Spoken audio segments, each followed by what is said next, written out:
understand how you would make an investment. We're looking at places where obviously people are nearby.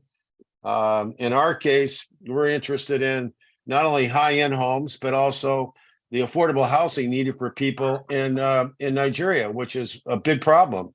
And we want to provide the jobs so that they can afford the money to actually purchase the place, and so that everybody can be benefited, not just a few.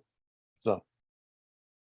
Thank you very much, Mr. John. I will take it to Mr. Uzo now, Udemba. I will be asking you about our markets here as well, because you have been in our country, Nigeria, for decades now, of course. And one of the ways we were able to meet Mr. John, he spoke a lot about you earlier today, and I'm not surprised it's still now amazing of an investor, of course, which I also know. He doesn't even need to talk so much about you. But based on what is actually happening right now in the country, we know inflation has come to bear.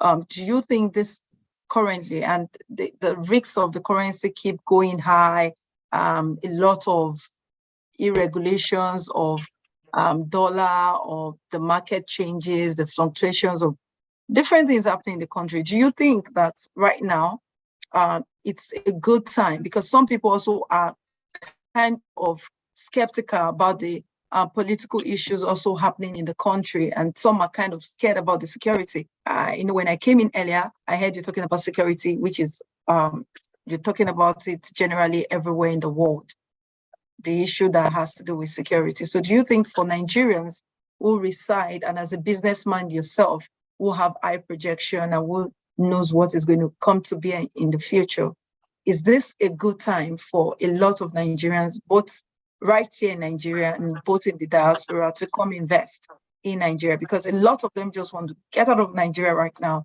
go find the greener pastures elsewhere in the Western world. So what do you have to say as regards that?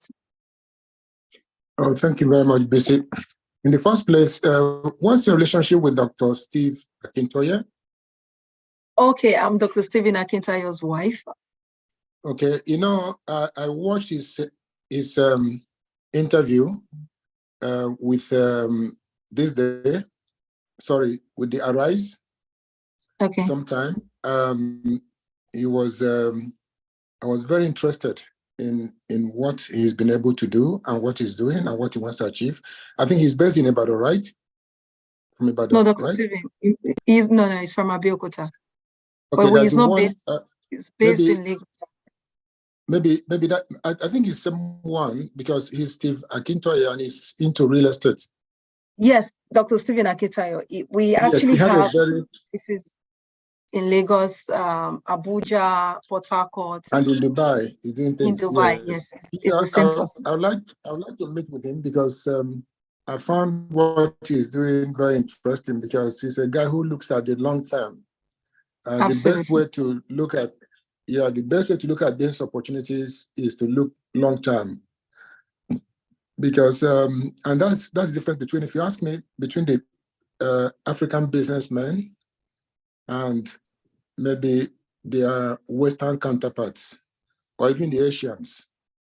It's just the extent to which they can look at things.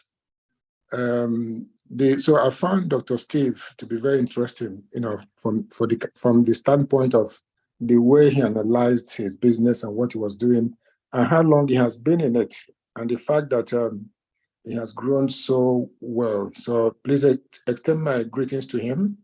Definitely. Sometime I'd like to meet with him. Anyway, now to your question. First is who are the diasporans when you have to, because this topic is about diasporan investment in real estate. So my question would be, who are the diasporans? Who are they? What are they located? And I have my own definition of the diasporans and where they're located. And at times it appears controversial, but I believe that that is what it should be. I look at diasporan as everyone of African ancestry. And they're everywhere in the world, all over.